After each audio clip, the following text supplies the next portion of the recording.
everyone. Now let's discuss about graphs. Generally, this is a part of MFCS, which is Mathematical Foundations of Computer Science.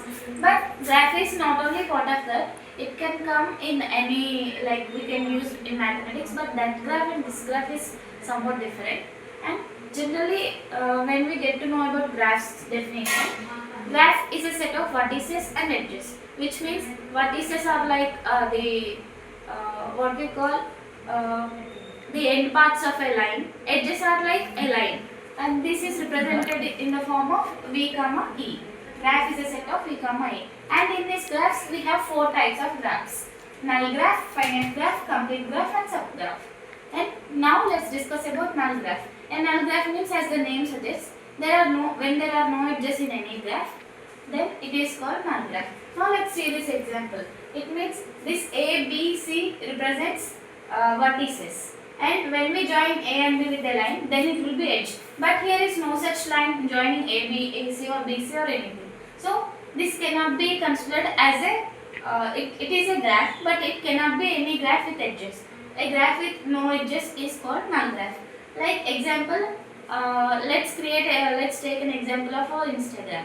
We'll create an account in Instagram, but we do not start anything like interacting with people, following interests, creating threads. So then that is known as null graph, which means we do not have any connections. Then let's know about finite graph. A finite graph is like a graph which has vertices and edges, but finite number of vertices and edges. That means we cannot have multiple or infinite number of edges.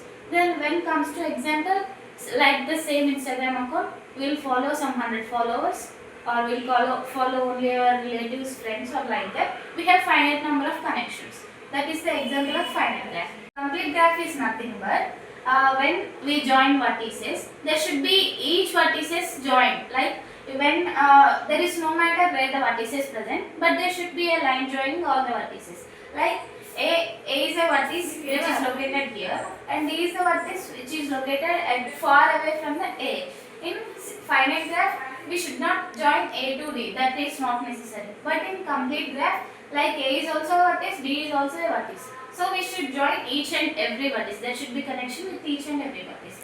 Like when we discuss about examples, like take a fully connected structure like a company. A company like take telephone connection. Like when we call someone, we will also speak, they will also speak. Like this is a two-way communication. All these two-way communications are the examples of complete graph. And now the last one is subgraph. A subgraph is generally, as the name suggests, a graph. Graph is a collection of some many elements, but subgraph is a part of graph. That means any graph that should be subgraph must be a part of graph. Like for this we have mainly two conditions. All the vertices and edges of G1 are in G. Like G1 and G both are different graphs. When we want to derive some graph G1 from the G, all the vertices and edges should be present. Like same should be taken. We should not add any others or anything. And each edge of G1 has same end vertices in G. All the as I said, vertices edges should be same. Like here this is the original graph. Like here we can divide this graph into two graphs. I am taking this lower part ABC as a subgraph. Like it means an example is we have a very big company, and in that subgraphs we can draw a graph of the complete company, and then we will take subgraph as manager, like HR department, production department, or managers, or floor department, anything. So this is a complete theory about graphs, and thank you.